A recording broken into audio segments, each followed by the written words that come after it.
This white stretch of sand on the Kenyan coast is one of the few places in the world where skydivers can jump out over the ocean and land on the beach year-round. It is globally a sport that has a reputation for just being full of wonderful people, and it's probably down to the fact that what we do is a little bit weird, really.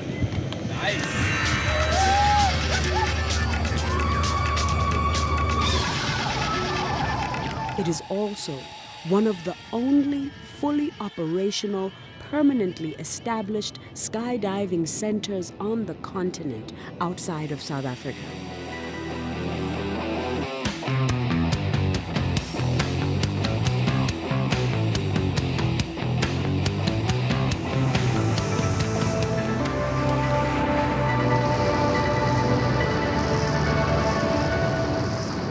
I have to be very careful, always very careful. This is the highly skilled and committed team that makes it possible. This is Inside Africa.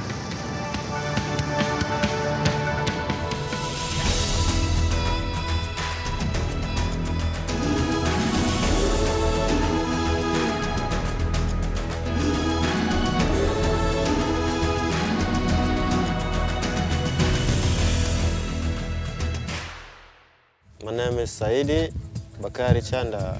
I work at SkydiveDiani and I'm the chief packer there, meaning I can pack parachutes.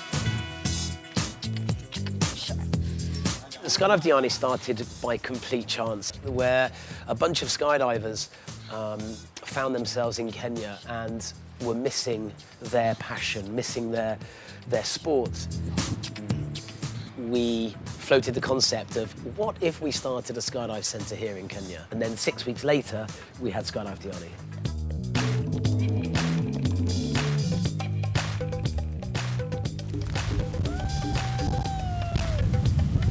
It was a very new idea for a permanent facility here.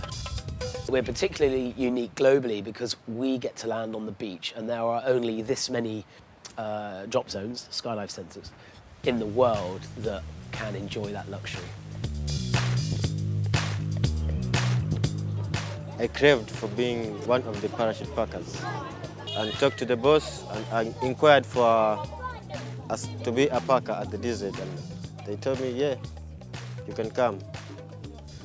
It was on 2015 that I was taken for a tandem by Mr. Gary, my boss. That was my first time to be on a plane, and I jumped out. Yeah, so Saidi, I think he's been with us from the start, actually. First of all, he was a security officer. So he was working night shifts at the Skydive Centre. And then slowly, in his days off and stuff, he would come down and we'd teach him how to pack a parachute. I'm gonna do that, and then come and do the brakes. Our friend George, get off, George, is this chief supervisor. He then started to be trained in the maintenance side and the rigging. I wanted to be a rigger. In skydiving, we have quite a lot of complicated equipment to maintain and repair. When I pull this, I is to keep these lines in their position. We had a big event last December, so we asked for a lady in the UK who's badass rigger to come over and really and help us keep on top of all our equipment during that boogie in December. Saidi was just so enthused and keen to learn that he basically just became her shadow for a month. The person who told me to pack a reserve, she is from England. Her name is Karen. She made her own. She made her own parachute. She is a personal packer of, guess who? Tom Cruise. In 2017, Saidi began the intensive training program necessary in order to earn his rigging certificate. It is a very specific qualification, actually. So riggers are specifically trained and authorized in certain aspects of that preparation and maintenance. We have two parachutes when we skydive, right? We have our main parachute and then we have a backup in case something happens to that main parachute. The first step in rigor training for Saidi was learning to pack the critically important reserve chute. The jumping of the parachute is the reserve, because I think that's the primary, not the main, because that's the one which will save the life. On 18 May 2018, following months of work under Karen's supervision and assessment by the Kenyan Civil Aviation Authority, Saidi was awarded his official rigging permit and certificate. Yeah, I have it. Wanna see it? Okay, let's go!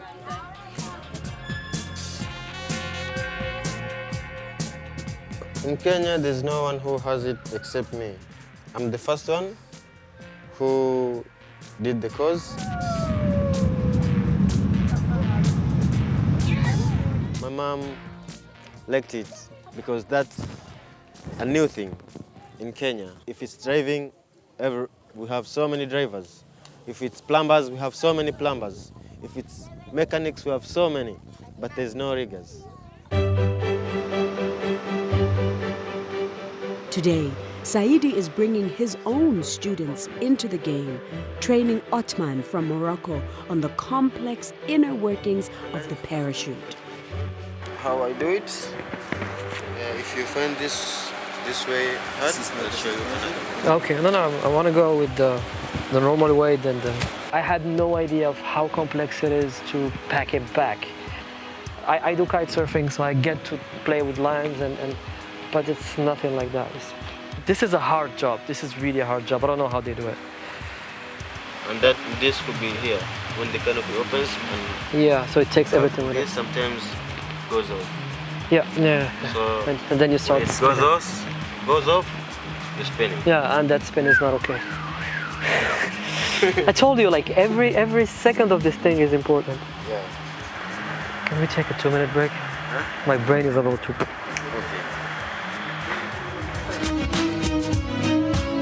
Ahead, student Othman tries the parachute he's just learned to pack in order to earn his skydiving A license certification.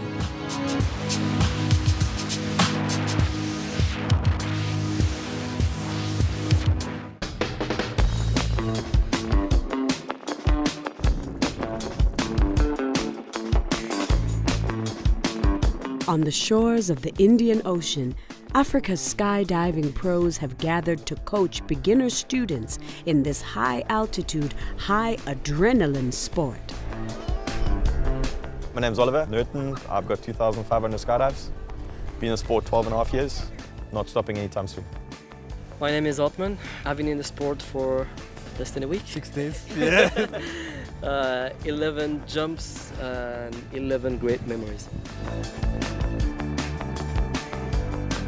From the north of Africa to its southern tip, athletes of every level come together here on Kenya's Diani beach. 11, you know how it sounds to me when I hear that number? No, I wish I was where you are. Could have all that fun again, man. The anxiety, what do you do with it? You just put it back, man. It's like skydiving is like having a good gin and tonic. In the beginning, it's like a really badly poured gin and tonic. So like that much gin is your fear, and then that much tonic is your excitement. Whereas the more you skydive, the better the relation becomes, where your fear gets just the right amount to keep you safe, and the rest is the excitement. I think this needs to be in the books. Othman from Morocco and Anne-Marie from Kenya are recent graduates of the Accelerated Freefall course, skydiving's most basic level of certification. Anne-Marie went for her first tandem jump with a group of girlfriends at the end of 2017. Seeing the aircraft was my first shock.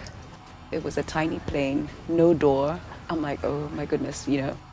And it sounds ridiculous, but I did not expect that speed and that sort of, you know, that sensation. And it was sensory overload in so many ways. Nerve-wracking, terrifying experience. But oh my God, it was so exhilarating that I literally landed on the beach and thought, oh my God, I want to be able to do this on my own. That moment where you're in the plane, or just before when you're about to board, etc., this is where the stress comes. And I think that's what the sport is about. Take charge of yourself. You know you can do it. But again, the anxiety is what gets you from, I think, from a jumper to a really good one. So my first landing was actually terrible. Terrible. Because I was so tense that, you know, sort of 1,000 feet above the ground, my body was aching. I couldn't control the parachute at all. I could hear the instructor say, come on, Anne-Marie, steer right. And I couldn't. And basically, it was quite a windy day. I drifted off and I couldn't hear the radio anymore. And I was on my own, landed face down, you know, in the sand, far away from, you know, the actual landing area, and getting up and pretending to be okay. And there were these kids looking at me. I mean, I looked like a ghost. I was covered in white sand. That I thought, okay, you know, that was bad. But I woke up in the morning and I was like, you know what, if I don't go back today, I'm never going to do it. Anne-Marie did go back that day and the days after. Now she's working toward the A license, which will allow her to jump in groups with other skydivers. Under AFF curriculum, 25 jumps are required. Right now I'm still very, let's say, a baby in the sport. I can see and I can already feel, I mean, next to my anxiety, there is pure joy and pure bliss once you're in the air.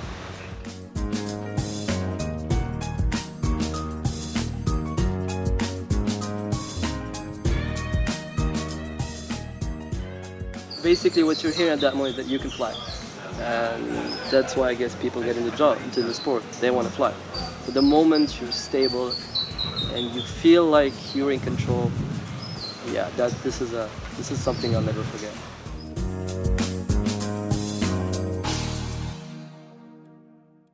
So getting ready, first thing is to put on the altimeter. This just helps keep track of altitude, you know, during free fall and all the way down to landing.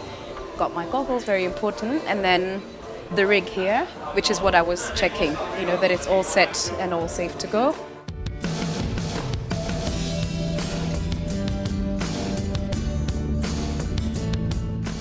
They could do forward flips and back flips and barrel rolls and all sorts of things, and you know, but in between each of them, you know, come back to your belly to earth, as they call it, the most stable position, and that's fun.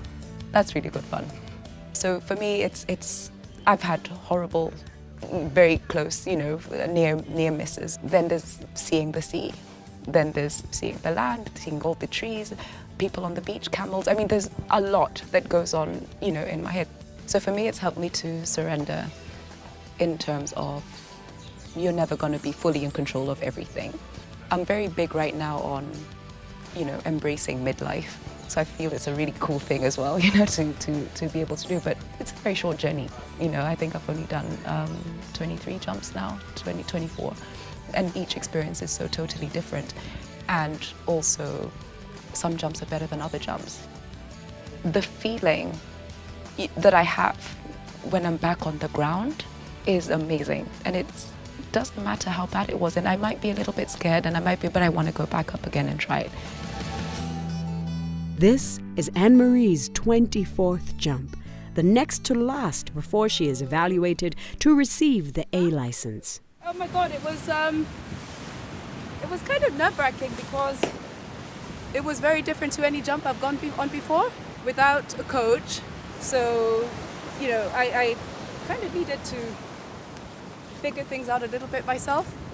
Good job, really good job. Thank you. No, it wasn't. I was very anxious at the start of it, mainly because it's the first one I've done since my last one was about a month ago. Just the comparison, the contrast, you know, the feeling really anxious ahead of the jump, trying to, you know, do my deep breathing and imagining that it's going to be the best jump ever. You know, so just the feeling that I get when I land, and I'm like, wow, I want to go back up now. Sure. And do you know why that is? The anxiety you've been feeling on the ground as you were going up is the main reason why you get that euphoria at the end. So you have overcome your anxiety. So the negative will bring the positive, like everything in life, but especially in skydiving. Ready for your 25th? So ready. So ready. So All right, ready. cool. Let's go do it. Finally, you know. There are people that find it natural and find it easy when they go through the skydiving school, and there are people that find it more challenging. And Anne-Marie was definitely in that latter bracket. She did find it a little bit tricky, particularly in the early stages, but she persevered and she worked hard at it, and she graduates on her next jump.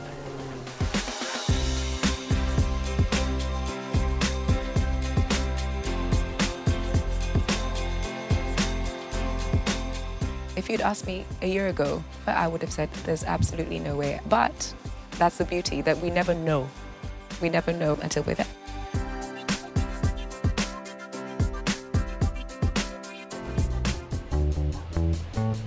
License in hand, Anne-Marie and Uthman are now cleared to jump in formation with groups of advanced skydivers. And just in time, as Diani now prepares to host extreme athletes from around the world for an international skydiving boogie.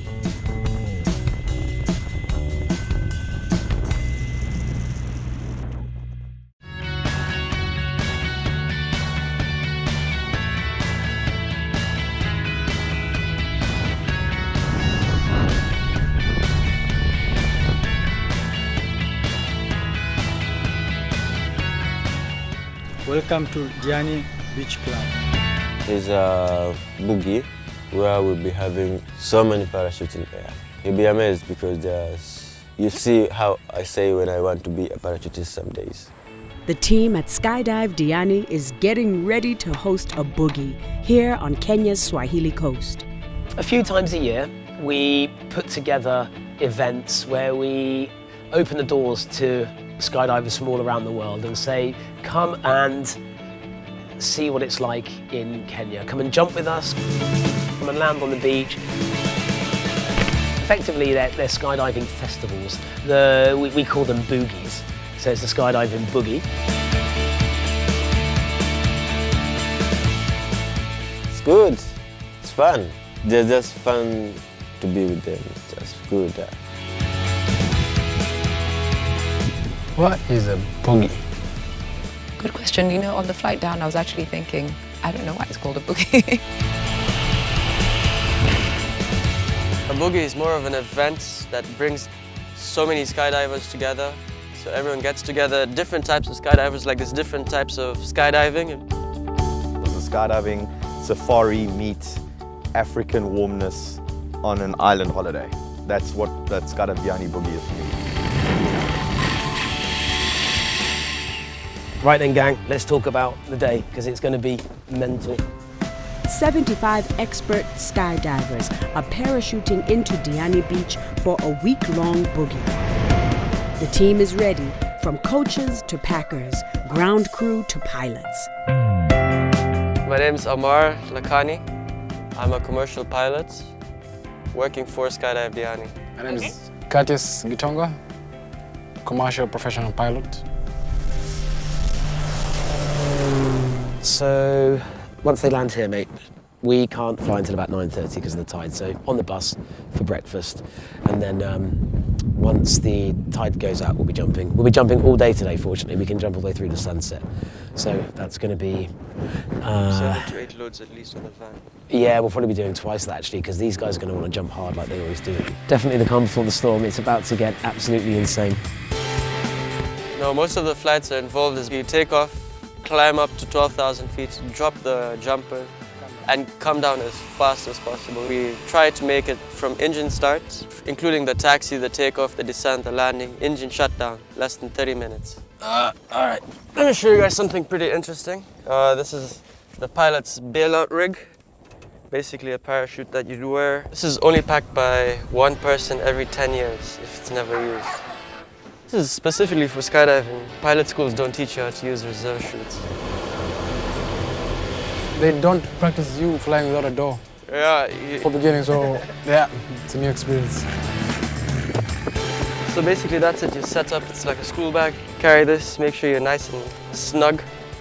In case anything goes wrong, point the aircraft into the sea or something where it's away from people. Jump. Yeah, move it back a little bit. It's drier here. So when we have these skydiving festivals, these boogies, obviously there's an awful lot of organising and running that needs to happen. So we always call on people to help us. On this occasion, we've got Ollie from South Africa and we've got Youssef from Morocco. I mean, they've been here multiple times before. We work really well together. They're really committed, keen and hard-working guys. So we would never think about holding a boogie without them. Back, boom, leg, chest, belly, boom. In addition to managing flight schedules, safety and props for the boogie, Ollie and Youssef keep business running by taking jittery first-timers up for a bucket list skydive. So the way this works is the harness surrounds it to kind of like a cage. So we really make 100% sure that you stay inside. You'll be all right, I promise you. Between exiting the plane and deploying the parachute, divers experience up to 60 seconds of high-speed freefall, and that's where the experts can get creative. Within that period, there are multiple disciplines within the sport that people can either specialise in or just become a bit of a generalist.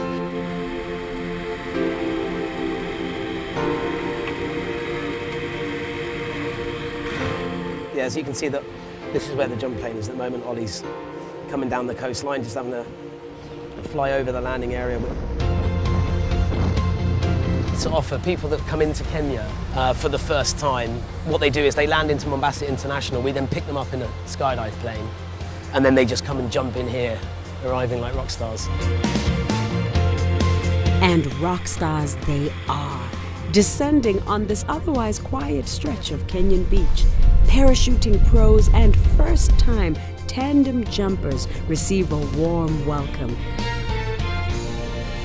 I would love to see more, particularly more Kenyan women, get into it. And if nothing else, for the very fact that guaranteed they would learn something new about themselves. You can fly. Oh, I can fly, just flew.